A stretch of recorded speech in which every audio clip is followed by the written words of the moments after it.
Second World War Diary. April 1945. Written by José Delgado. Narrated by Drew Crosby.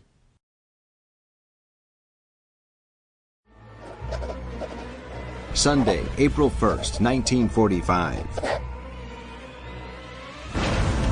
In the Pacific, the U.S. invasion of the island of Okinawa, Operation Iceberg, has begun.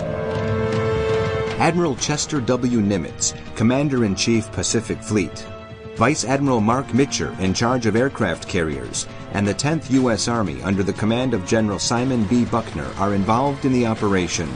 The island, only 500 kilometers or 270 nautical miles from Tokyo, has 2 airfields and is an excellent springboard for the planned invasion of Japan.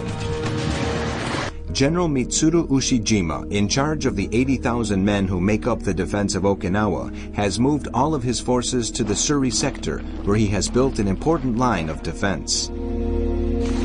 50,000 U.S. troops land unopposed along 13 kilometers of beach of the southwest coast near Hagushi. Casualties are so scarce that the Marines call today the Day of Love. On the Eastern European Front, Soviet forces of the Third Ukrainian Front march in the direction of Vienna, Austria. The soldiers of the Second Ukrainian Front liberate the Sered concentration camp and head off towards Bratislava, Slovakia.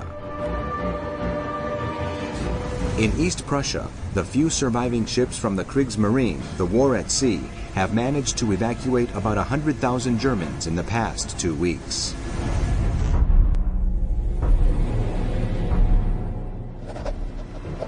Monday, April 2nd.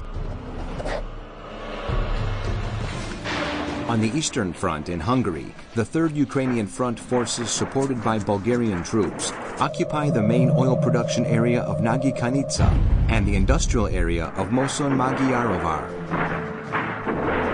Karl Sokol, Austrian residence leader during the development of the so-called Operation Radetzky, sends instructions to officers Ferdinand Kass and Johann Reif to get in touch with Marshal Fyodor Tobolgin of the Third Ukrainian Front in order to offer his support and, in so doing, avoid the destruction of the Austrian capital. On the Western Front, Hitler sends a message to Field Marshal Albert Kesselring telling him to replace any commanders who do not believe in victory. In London, Winston Churchill is concerned about the situation in Poland, where it's clear that they are not going to hold elections as Stalin had promised at the Yalta Conference. The British Prime Minister telegraphs General Eisenhower and suggests that the Allied troops shake.